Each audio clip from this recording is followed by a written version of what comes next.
Well, welcome back, and it surely has been an amazing day so far with so many interesting conversations. And we are now set to start the next session on the community management sector, where we're talking about the community manager and sustainability. Now, the panel will highlight the role of a community manager towards sustainability of an asset, the approach that one can adapt to promote a building culture that stands on the pillar of safety, quality, and efficiency. Now, before we get into the discussion, let me quickly introduce you to our panel here today. We have with us Mr. Saeed ElHaouasli. I hope I got that right. He's the General Manager of Luxury Owners Association Management Services. We also have with us Ms. Dana Awad, the Executive Director of Owners Association and Integrated Facilities Management from Provis. And also joining the panel is Mr. Liviu Tudor, the President of European Property Federation in Brussels.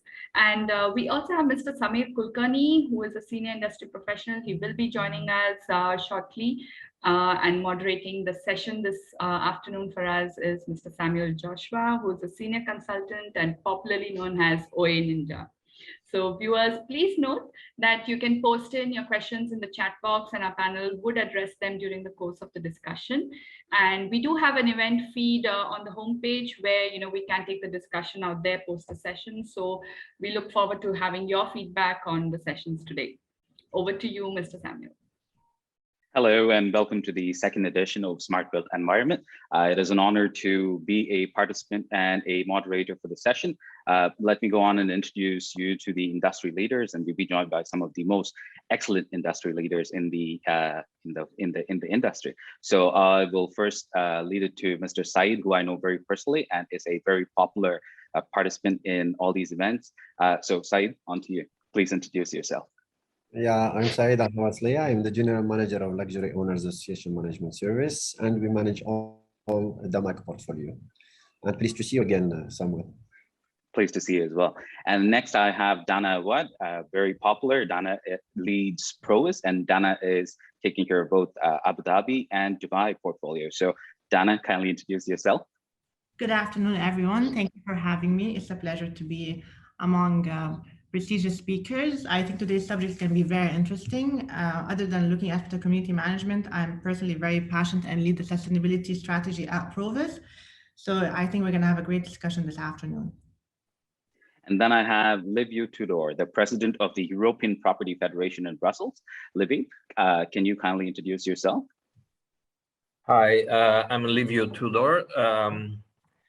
I'm leading European Property Federation, which is a federation of owners, building owners. I also am a building owner here in Europe, taking care of offices for multinationals. And I'm so glad to participate together with nice people, you nice people, trying to have a fabulous afternoon or morning, because it's all over different timing. And Samir has joined us as well. Samir Kulkarni is a leading professional, and Samir is joining us from, I believe, Saudi. So he should be with us in the next couple of minutes. So what I'll do is I'll go over the questions, and I have specific questions for Liviu from Europe, Brussels. So I want to make sure that I cover the entire topic. The topic is about community management and sustainability. So I'll start with Mr. Saeed, and I'll ask the first question. What is the role of a community manager in today's setting post-COVID-19? Thank you, Samuel, and thanks to all the panelists. We are not yet, in my opinion, post-COVID-19. The regulations are still there. I have traveled recently to different countries, and I could see different setups in different countries. So the COVID-19 is still there. And the role of community manager prior to COVID-19 or during COVID-19 is so critical. Critical means the community manager is always the main point to get into a new community, to be the first interface, receiving it from projects, etc., before going to life. So the community manager plays a critical role in bringing a community into life. Then is the first point of contact also when he starts working on how to build his budget for the community and approaching the auditors for budget review, then approaching RERA for budget approval. So again, it's a critical role. The community manager still plays a big role by knowing every mover to the community or the project being managed by the community manager. The community manager has a say in defining the scope of work of the facilities management and the way the deliverables in the organization will take place post the handover. The community manager goes through the SPAs and defines the way the organization, or let's say the association, or what we call today the jointly owned property committees will work together so that the different components, in case of multi-component projects exist, how they will work, how they will live together, and how the community rules will be imposed or will be, let's say, absorbed by every resident in the community and every company, if it is a short lease company, and how those community rules will be, allowing everyone to live in harmony and peace within the community. Very good point, Saeed. So I'd like to take the opportunity to introduce Samir Kulkarni as well, a senior industry professional. Samir, can you introduce yourself, please? Hi, everybody. Hey, sorry, I was trying to figure out technology, but anyway, nice to see everybody. Who joined in. I don't know how many people are watching the stream, but hi, everyone. Hi, Samir. Hello. Hi, Samir. How we doing? So right now, I would like to take the opportunity to direct a question to Samir on the same topic. Samir, what is the role of a community manager in today's setting post-COVID-19? Honestly, if you really ask me, nothing has really changed. Okay. We were always managing communities. If you really look at it, you're still continuing managing communities. The only thing that's really changed is you need a lot of hand sanitizer now. You need new elevator buttons every 6 months because people are using the keys to hit elevator buttons every day. And your staff, your standards of your staff, I would say your hygiene or your sanitization, standards, that might be affected a little bit. If anybody comes with the excuse of I don't have money, I don't have a job, I don't think so, man. Every economy is on a V-shaped recovery. Inflation is the highest. So if people say we don't have salaries, I don't have a job, it might be true. But financially, assets have gone up in value globally. So I'm not referring to the Dubai perspective. Sure. Housing market in the US, I was looking at top 3 cities in the US, a report by Bloomberg this morning. 25% housing has increased this year. Right? They're selling like hotcakes now. You're from Toronto, Canada, right? You know what your asset values are. Sure. There. Yeah. So globally, asset values have gone up. So I think from a financial point of view, definitely there is no strain now. If you asked me the same question about a year ago, it was a very different story. Makes sense. The only things I feel is the customer perception. I need all the staff I see in the community wear gloves when they're touching anything that's a public area.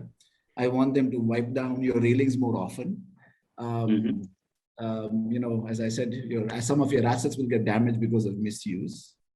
But besides that, I think life is coming back slowly. Human beings tend to forget. Makes sense. So I don't know if there is a significant, I've not personally experienced, that's just my take on it. Okay.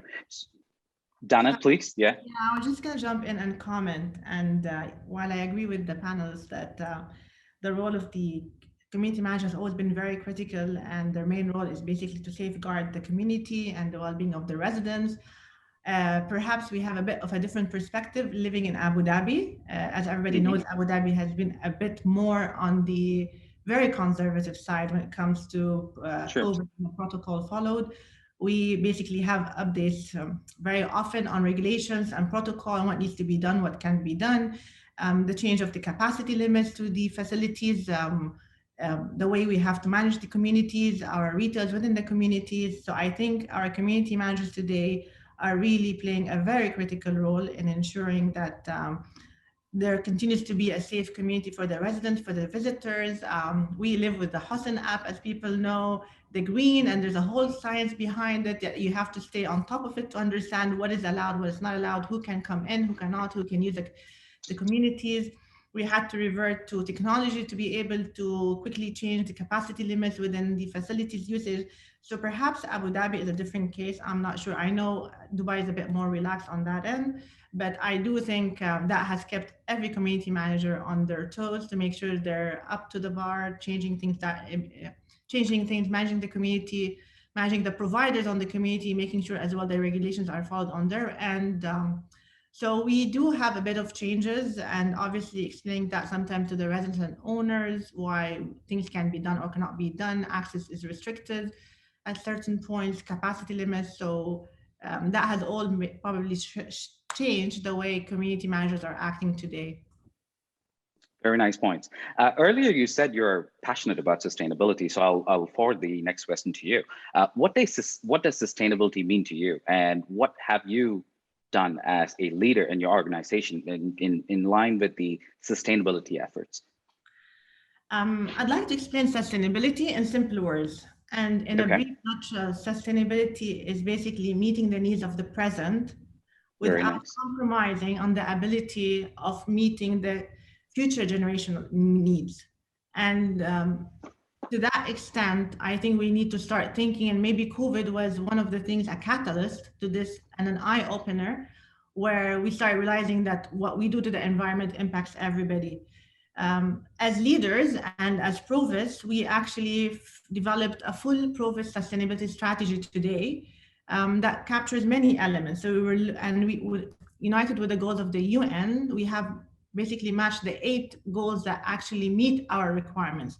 I think as an estate management company, as a community management company, the way we sit today at the heart of everything, we have a direct impact and can play a very positive role in making sure we impact how people live within the communities, plus connect with the providers and the contractors, how they conduct their own business. All of this obviously is part of the sustainability measures that we have put in place, whether we look at the health and well-being of the residents and the community, whether we look at the education and the quality of our children, how the impact that we can have through awareness campaigns on that sense, gender equality, inclusivity, making sure everybody has access to every part of the community, the continued economic growth within the communities. Obviously, one big part is innovation, and we're very technology driven, and we focus on a lot of out-of-the-box solutions. Aware of our climate to a point where we're looking at air quality sensors and air rating, and obviously responsible consumption on the part of energy. We have a lot of case studies, and I will share maybe later some of the values and numbers, what we have achieved so far, all to the community, and obviously linking to the previous session, impact service charge directly and reduce it. Okay, excellent points. Talking about the new standards and all of that, that brings the next point or the next question, which is what is a new concept? There is a concept called the immune building standard. Liviu, can you please explain on that? Yeah, concerning communities and the real estate philosophy, I think we are living the first days of some big changes. In real estate, we are no longer building walls, we have to build trust. And also concerning people, I think people will be able to make questions concerning the validity of each building. And this is why we developed, starting with March, April last year, a new concept, because we think that in real estate, we are facing a new era inside sustainability, which mainly is about saving energy. Now it will be about healthy buildings. And inside this, we developed a concept starting from whatever everybody is having in mind, which is enhancing their immunity. Because we are living 90%, more than 90% of our time indoor, we have to take care of buildings. Buildings are great, are green, are sustainable, but now they should be healthy buildings. And that's a new era. And is about what kind of measures can we apply to buildings. And inside our standard, which we launched last summer, and we already have buildings around the world which are applying 3-star, 4-star, or 5 stars immune buildings. We are applying two sets of measures. It's a standard with 135 measures.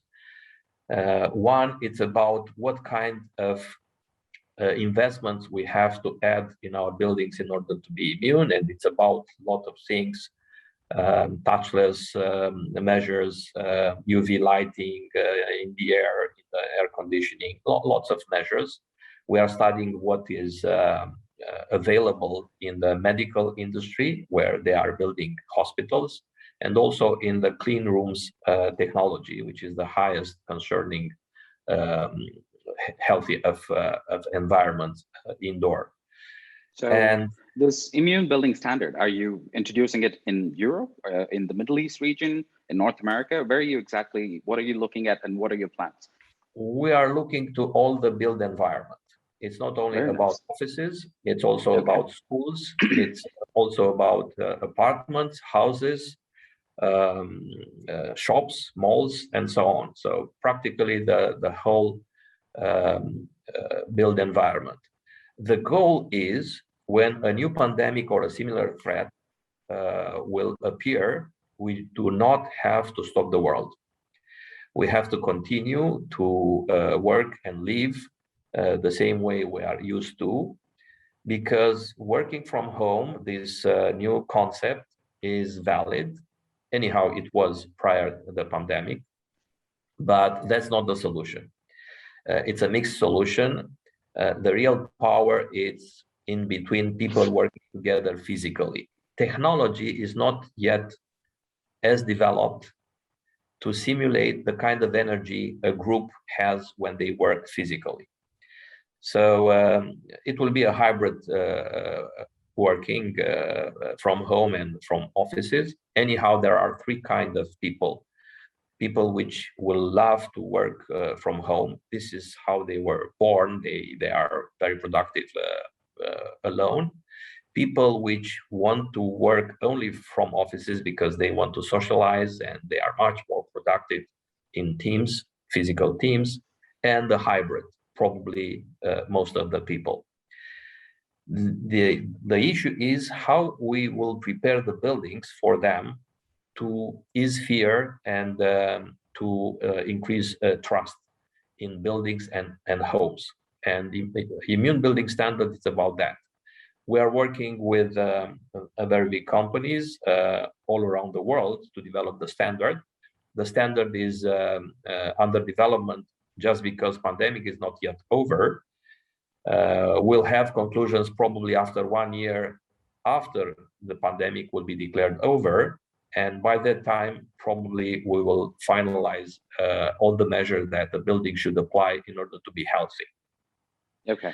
So now I will, just one, sorry, please go on. Word. Yes. The second set of measures, it's facility management measures and community measures. And I want to add about communities that it's not only facility management, it's the way we handle people through the community manager.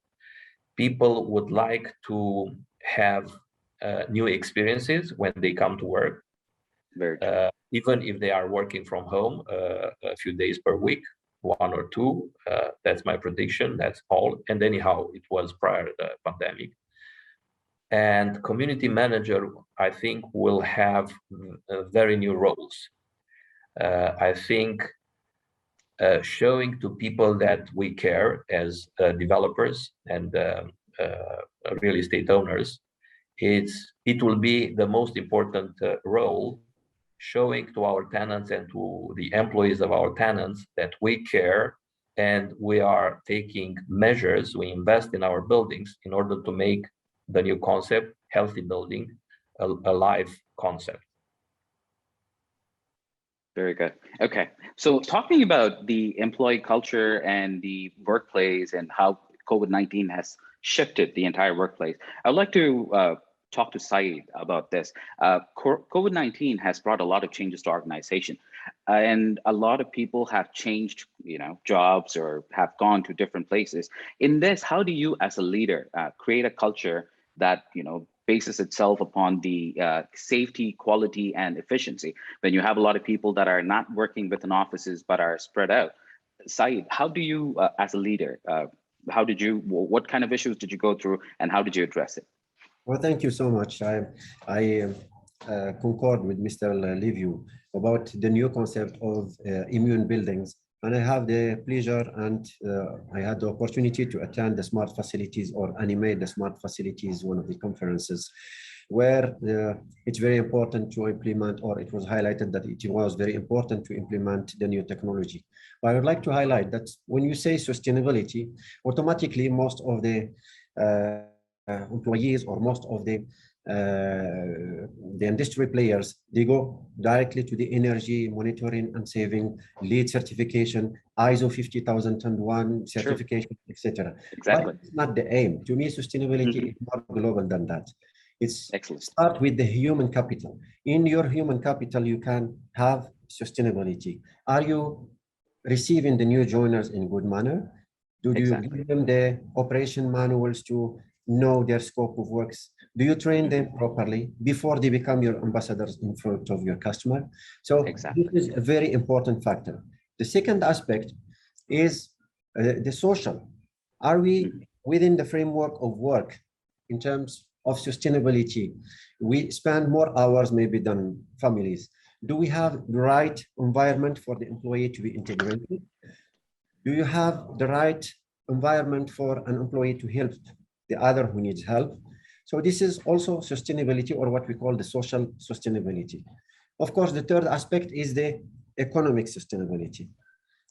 The economic sustainability, if you don't get your budgets approved, especially you cannot pay your salaries, of course, there will be no sustainability. And then the other two factors that I spoke about, which is the human and the social, will go into air. Then the environmental aspect, or the environmental sustainability.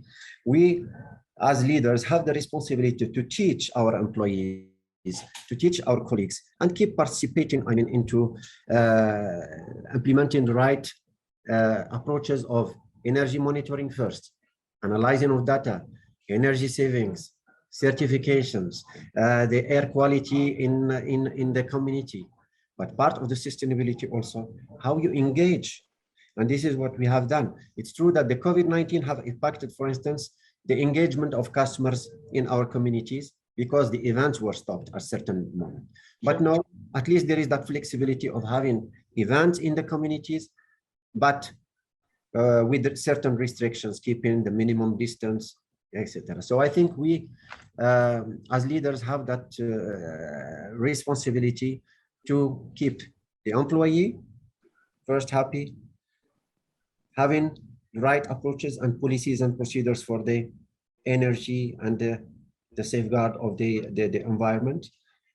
Third is the engagement of the customer, which is also a top priority. It's not only about receiving a building and putting a scope of work for the facilities management service provider and leave the building and meet the committee once a year. No, it's how to get your customers engaged, how someone who is in a community has all the necessary items through the community manager to spend, to have a lifestyle in the community. This is the right word that I wanted to say. And to have that, you need to provide some lifestyle to your employees, to cascade that lifestyle to their residents.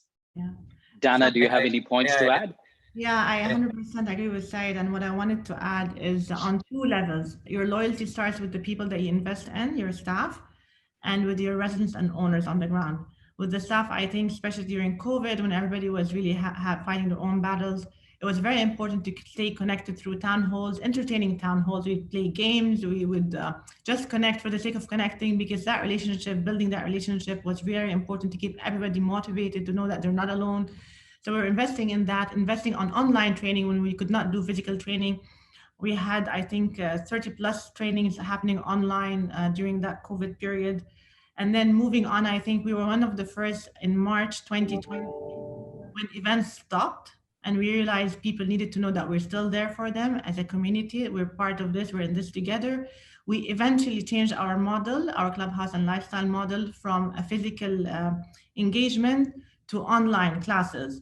So we started connecting with influencers. We had over 20 hours plus of Provis community talks to talk people through different subjects. And we had over 400 plus online classes that captured everything to different age groups, from fitness classes to wellness classes to how do you trim your own hair and how do you put on makeup, how do you cook. We had residents come in and do cooking classes for others.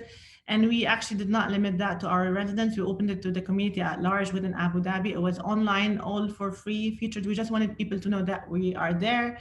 We started having our own providers performing at certain hours dances for the community, where the children can come on the balconies and watch within social distancing. So we were really there. And I think that really made a difference within the community. They realized we were trying to keep them engaged and entertained at a time when people were just stuck at home. And we found those to be very successful, that to date we've kept our physical model and kept on introducing our online classes. And there's even private trainers, and all of this still happening today. And we had 60,000 plus unique views on that. So there are a lot of things that you have to start adapting quickly, become very agile in how you do business and how you continue to engage the community. Excellent. Yeah, so Samir, please. Wow, I love this word, man. So here's my candid take on this. In the 80s, we had the word world peace. In the 90s, we had the buzzword called strategy. And I guess now it is sustainability. By the way, I absolutely believe in sustainability. So in fact, when I was with Emar back in 2008, I realized, and it was actually when I was managing the Arabian ranches, that I was shocked that nobody, and there's such an opportunity to collect recyclables. So we introduced recycling. So that was the first villa community in the UAE that had a recycling separate bin for collection. So we used to process that. Of course, today it's become more or less a standard now. So sustainability to me is very passionate. The irony of it, I'm working on currently on a project where sustainability again is a core pillar. And when I say on a project, the project its scale is 23 square kilometers. That's the size of half of the Bible. So it's a massive project. And I say, hey, you truly believe sustainability, leave it the way it is, that's sustainable, right? So sustainability is a very loosely term. I like the way Dana and Saeed kind of looked at it. It depends on perspective. Is it financial sustainability? Is it environmental sustainability? Is it human capital sustainability? Is it societal sustainability, right? So it's a perspective you take.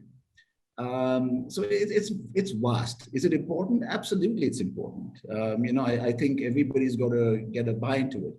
But at the same time, I feel today people use it so loosely, right? Like back in the day, you stand on for Miss World and say world peace. Oh, wow, you know what I mean? We still True. Right? It is a loosely used term. I say this, and I'm just, by the way, I'm going to run away in another 20 minutes because I've got to get on a flight. Is that the most sustainability thing? No, it's not. Right? Every flight I take from here, I'm coming to Dubai, is every flight I take, I'm burning the equivalent of, I know, some 3 tons of carbon on a 2-way trip. Sure. Tons of carbon. So if you, how many of us drive an EV car? Yeah. None of us. None of us, yeah. There you go. So, and by the way, EV also, there's a theory that, and by the way, you have the batteries and you need to store it. Yeah. It's not very. Do you own any cryptocurrency yet or no? I do. So it's not sustainable because to mine it takes a lot of energy. True. So there are so many things. So it's broadly used. Is it important? Absolutely. But I feel sometimes we're very hypocritical. We say one thing, we do the other. I don't know. It's I'm guilty of it personally. I'm just putting it out there. But I definitely feel the first thing, at least from our business point of view, I think, as Saeed put it very well, is financial sustainability is critical. And that's one of the fundamentals, if you look at the definition of sustainability, it looks at financial, is it has to make financial sense. Then it has to make ecological sense. And of course, then it has to make a human-centric sense. So that there are three different components to it. And I think they're always related to each other. You can't look in bifurcation. So that's my take. In terms of examples, there are hundreds and out there. But I think the first and most one is, which we always used to say, use LED, LED, LED. It is. Exactly. Yeah. It's not the bulb, by the way. And this is something that we advocated back when I was in EMAR, and I'm again talking in 2012. EMAR was very progressive in the thought process, and we tried retrofitting all buildings. I was talking to Philips, I was talking to GE, forget the Chinese guys out there were cheaper. And the main thing that we were looking at is, in an essence, today it's become a standard, we just accept LED, right? But I'm saying back in 7-8 years ago, is that one bulb consumes about 70% less energy. But the second thing is, the resources used to replace that bulb is once in 3 years, hopefully, right? Then, of course, the disposal of that item, right? So when you do that math, it's a simple example of a bulb. But if we always keep that in mind, now you may pay more today, but you're meeting three different things, right? Which is the environmental, human-centric, and ecological. So you're kind of meeting these metrics. That's just an example I'm throwing out there. And I think Dana alluded on it really well on the human-centric part. I know, Dana, hats off to you. You guys are doing some awesome work at Provis. I have to say that because I follow you guys. And I think you all are setting a gold standard. I feel bad now. So, Samir, I have a question from Dax Phillip. So he's asking, in terms of the human sustainability, he's asking, do you think work from home scenario did not affect the utilization of resources more in the building? He's asking about how people are used. Work from home is a widely used term right now, and people are far away, but yet they are able to connect. So what is your take on that? So here's Braxton. My take is it depends on the industry you're in. So if you break it up, if you're in a knowledge-based industry, like what we're doing right now, great. If you tell me me or my management team can manage buildings, I'm going to kick their butt and say, you better get on site and manage a building. You can't sit in an office, sit in a suit and tie. Anybody who's worked for me knows that, right? Sure. You can't show up to work in a suit and tie if you work for me. Because in our business, it's the business of being in the ground. It's like saying, I'm a chef, but I don't work in a kitchen. Right? So, even Gordon Ramsay guy gets up, puts a towel, and he's cooking for his wife, right?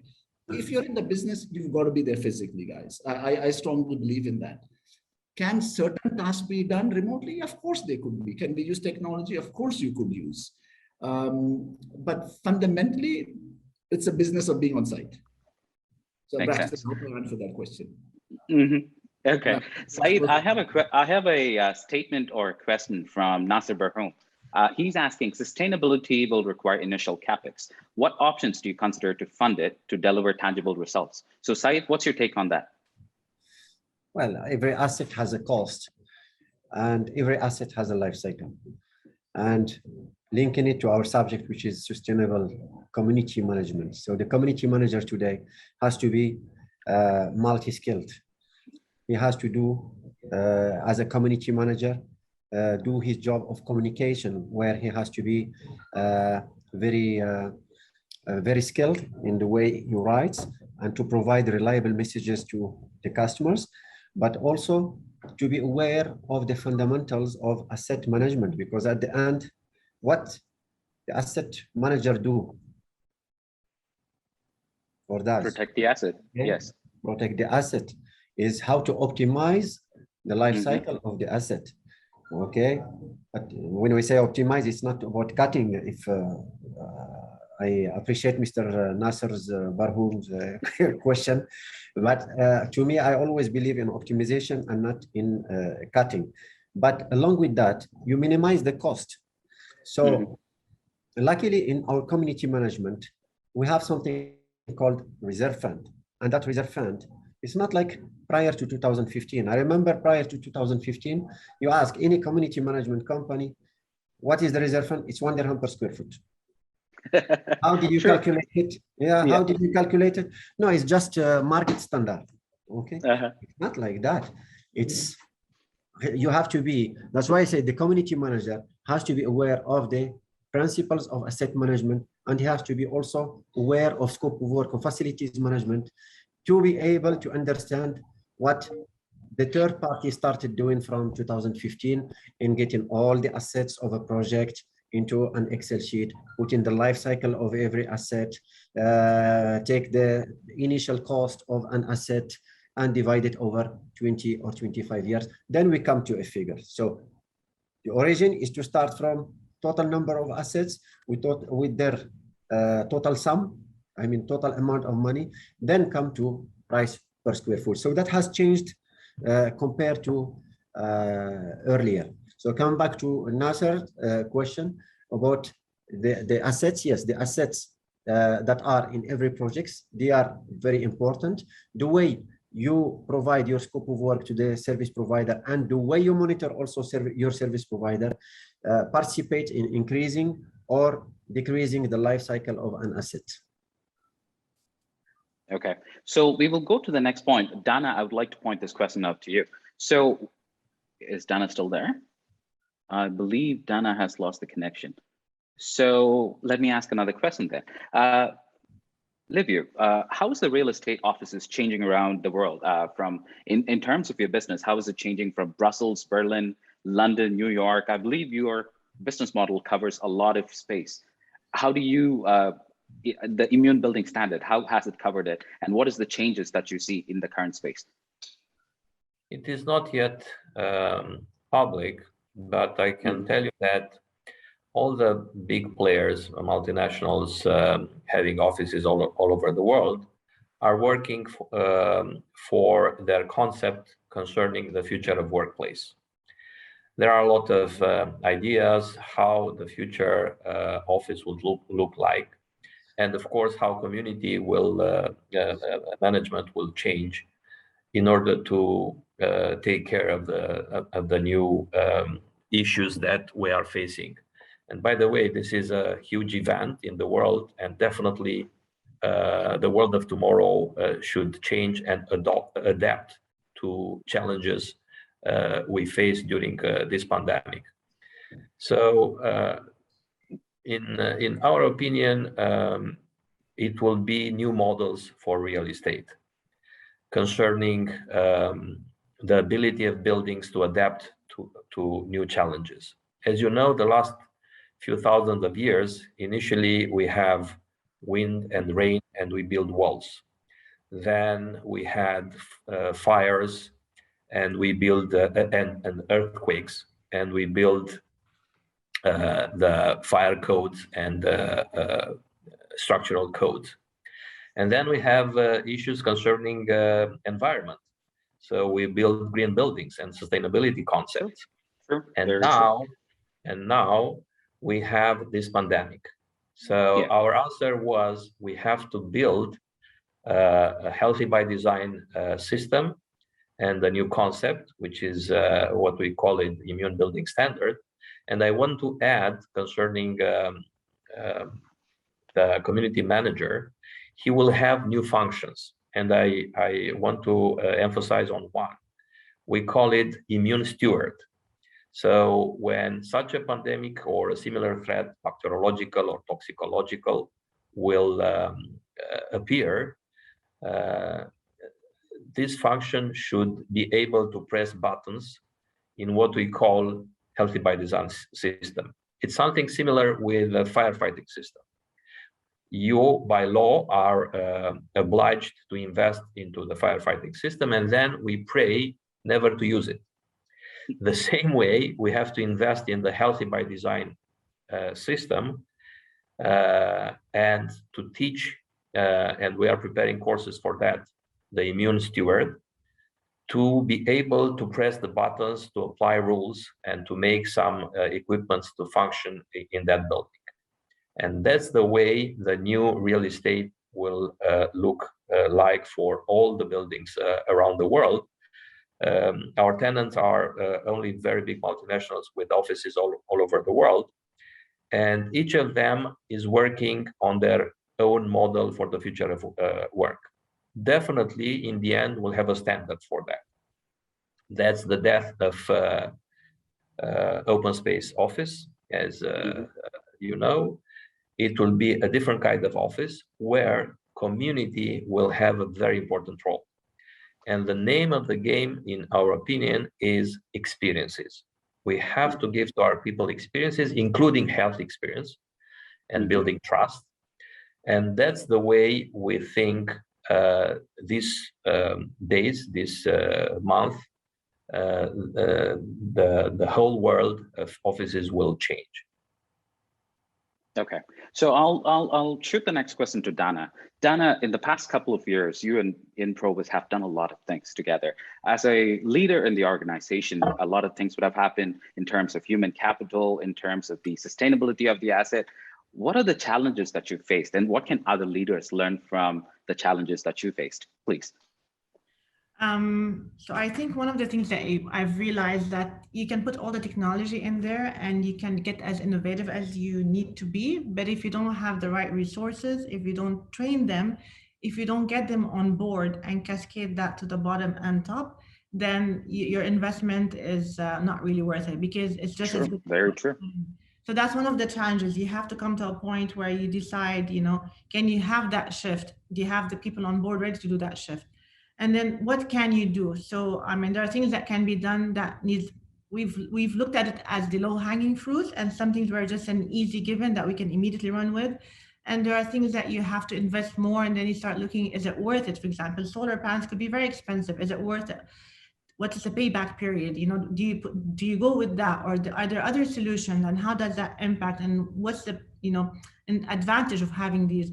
So it's deciding on the right technology, on the right fit, on the right partners, on the right people. And then obviously having everybody on board is how you can start with this kind of shift. Have you faced resistance, and how did you deal with it? So resistance in the sense that some people just want to do things the way they've always done. And that obviously comes with maybe trying to explain and decide, is it the system is not working for us, or is it just people who are reluctant and they may not fit in that sense, but could be used somewhere else? And then resistance on the ground from the service charge, for example, payers, because then you have to educate that this is a short-term investment, but for a long-term vision, right? And I've always said that the challenge here is that some people look at as owners, it's not still a mature market, and some people are here for a short term, and some people have made it as a home to them. And some people want to spend and invest in a long-term vision and continue to enhance the community and the assets and the lifespan of the systems. Others look at it as like, why should we spend now and put money where we're not going to be around to enjoy it? Trying to balance these two views is always difficult, and that's why it's important to have a community management company that's professional, that has no agenda, and that is looking after the best interests of the community overall and the residents and the owners as a long-term vision.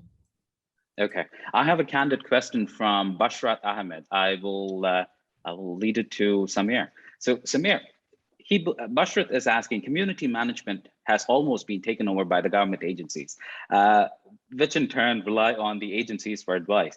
How do we see this affecting the sustainability in the community management sector? And how could the community management industry, educate the government regulators? So basically what Bashrat is asking is, the government has taken over community management and they also look to them for advice. And since you're extremely candid, I would love to hear from you, and the viewers would love to hear from you as well. Please go on. Firstly, I'm trying to get to Dubai on a flight, man. Don't get me arrested.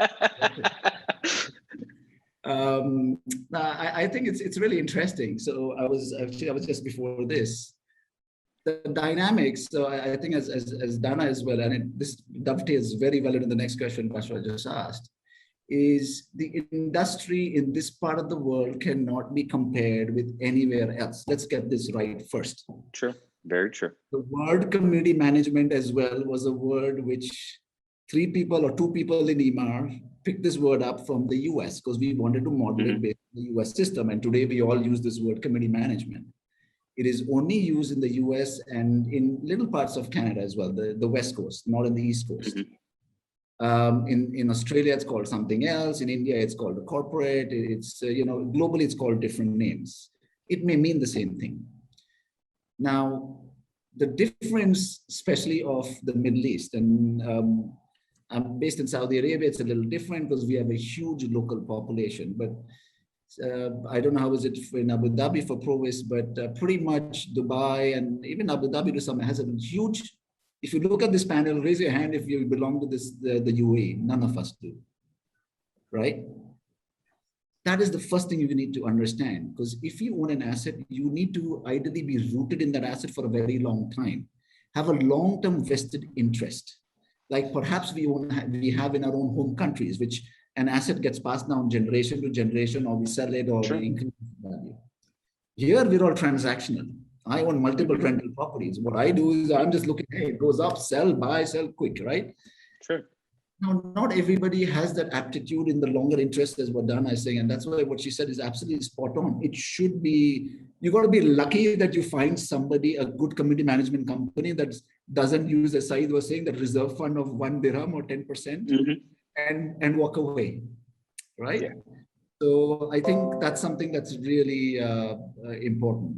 So the government kind of getting involved, I think, is important. Otherwise, you will have people, which by the way, Sam, it happened in Toronto as well. Sure. Community management wiped out the service fund, ran away, never to be found, and they're stuck. So it's important the government gets involved, I think. Okay. So next question, I'll direct it to Saeed. What are some of the profound changes that you've seen or noticed, in terms of the organization, the general overall community management industry from 2019 and post-COVID? So what are your thoughts on this? So 2019, or the move from 2018 to 2019, I think everyone agrees that it was by the implementation of Mulak. So first the issuance of Law 6, 2019 in November, and then the implementation of Mulak as the only platform or the main platform for service charges in Dubai. Between 19 and 20, people started getting there because there was a lot of requirement that every community management company or every GOP company has seen as new, and that has created a new change to the community managers, to the budget review auditors, to our friends in and colleagues in RERA, I mean the legislator himself, where the implementation was felt as being so fast.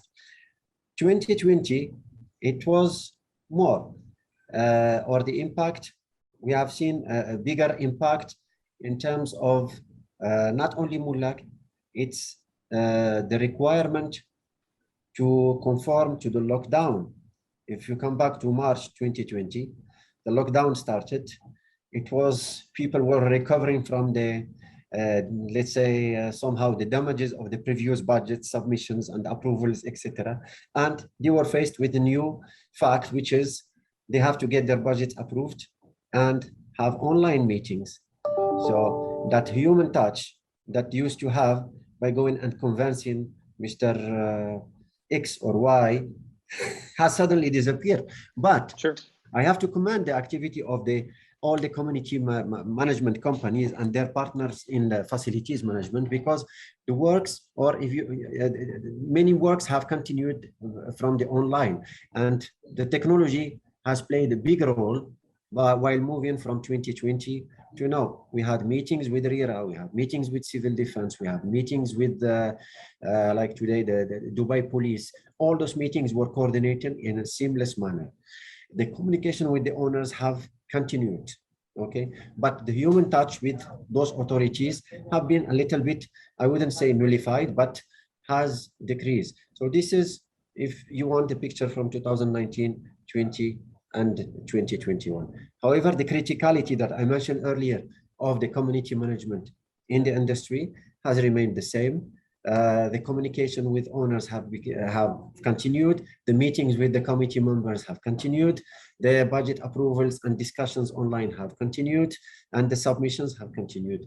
So I would say COVID-19 has imposed new way of work.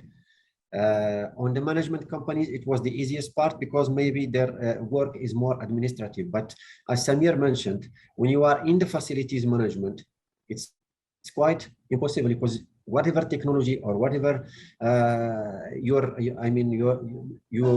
digitalized, let's say, is your organization, you still need the labor to go and check the chiller compressor, the fresh air handling unit, the FCU. So there were ways of that has witnessed big change, and there were administrative parts that could continue normally and became, new lifestyle, let's say, over the work has continued. Okay, excellent point. Dana, so we have been saying Dubai building a lot of buildings in the past couple of years, and finally the buildings are aging as well. So they're aging, it's been almost 10, 20 years. So previously buildings that were very old were demolished, but we have a system of, constructing very good buildings, and these buildings are getting older now. What do you see as being the future of sustainability and community management in the next maybe 10, 20 years? Honestly, I think it depends on the building and how well maintained it has been from the beginning. It's never too late to start, yet some systems may have to be replaced altogether. And I think this is where data analytics, intelligence, technology plays a role, because then you can start understanding your buildings properly, and you can understand, do I invest in the system, or is it time to replace the system altogether? Today, we look at things, for example, BMS cloud integration, where we can understand our buildings and how they're functioning. And we're at a point where we can benchmark not just one community within 4 identical buildings, but different communities across. And we're aiming to be able to benchmark internationally and globally to be able to understand how these buildings are performing. I think there's a lot that can be done, but it cannot be done the way it was always done. You really have to invest in FM as a provider, as a partner. You need to align, you have to invest in technology, you have to invest in artificial intelligence. There's so much today that things cannot continue to be maintained the way they were before. There's a lot of savings and optimization as well in terms of operations and efficiency if you do it right. And then you can have long-term buildings and buildings that are well sustained. And like you do see in Europe, in Canada, and North America, there's a lot of buildings that have been standing there for such a long time. They're just as beautiful. They're actually more valuable in terms of an asset. And it's just because they've been very nicely maintained and the systems have been taken care of. Very true, very true. Excellent points. Samir, do you have any last points to add? We have maybe another 5 minutes. Wow, put me on the spot. In terms of, if you look at it, I think it all comes down, if you're looking at this, sustainability, what we're talking about, it just comes down to basic common sense. And I think we're all saying that, if, like what Dana said, Saeed said as well, and then, Liviu said as well, is in terms of everything that we do is going to make sense for today. And sometimes does it make sense? And I think that's what some of the audience was asking as well, to add some money in today that it can make sense down the road. And that's all comes down to common sense. Unfortunately, that's not very common apparently. So hey, that might be the problem. But all of us are saying the same thing, and we all know it. The problem is the difference between people knowing it and doing it. I think that's the separator, and that's what gives success to people, right? In whichever way you look at it, is everybody knows how to get rich, everybody knows how to make money. The difference is the guys who do it get rich, the guys who they're still toiling away. Similarly, in our business, I think we all know what's out there, right? But are we using it or not? That's the question we need to leave the audience to think about. Okay. It's not rocket science. Okay. Liviu, what is your take on this? Where are we in the next 10, 20 years? You have a global perspective right now. You're planning to launch your standardized testing, standardized process of looking at the immune standards in buildings around the world. Where do you see yourself as an organization in the next 10, 20 years? And where do you see the literally as a generation that has gone through COVID. A very long time ago, we saw a pandemic that happened in 1935s, but right now we are in the new age where we have gone through a pandemic and we are still going through it. Where do you see this going in the next 10, 20 years? First of all, the new notion which will become a beacon is sustainability and resilience in the built environment.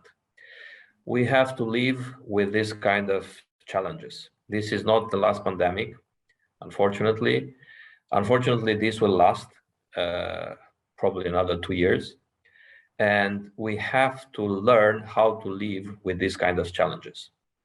And that's the global view that probably will be the next trend.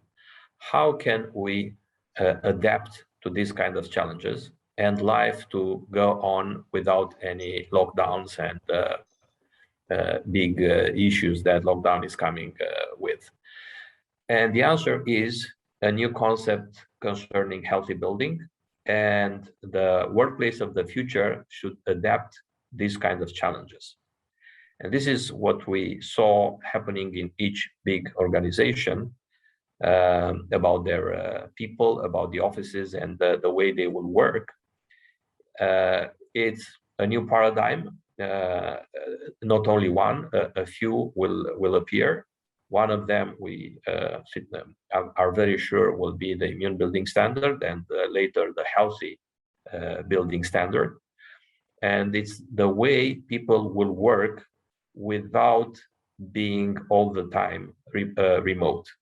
Because remote is good in the beginning, it's nice to have it from time to time, but real work, it's inside teams.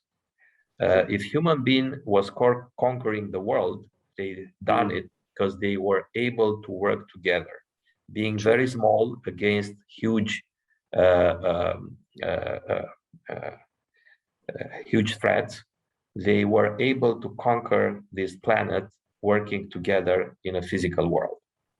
Technology, as I mentioned, is not yet able to take all this way of working together. It's about communities, it's about people, and new challenges. We have to adapt to this new challenge, and the way is to invent a new concept, which is healthy buildings. Mm-hmm. Okay, excellent points. Dana, please. I just want to quickly, I think just before time runs out, I'm very cautious of time, but I just want to, I think it's very important to leave the audience with the right message and encourage them. And just going back to, I think Samir said about sustainability and a buzzword.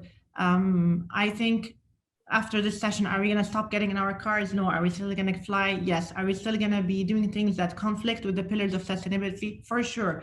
But I think what's very important is that we realize that while we're still going to put things out into the environment, we still have to be careful of what we can control today. And that's why I started by saying it has to be balanced. And we have to make sure that we do so without compromising on for the future generations.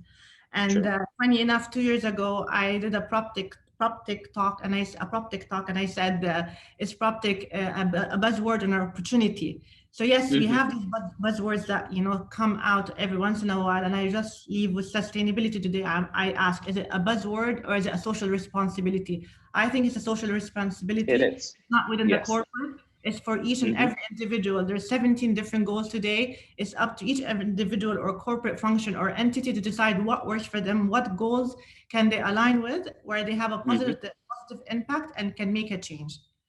Excellent, excellent, Dana. Okay, so last but not least, I have a question from Dax Philip to Saeed.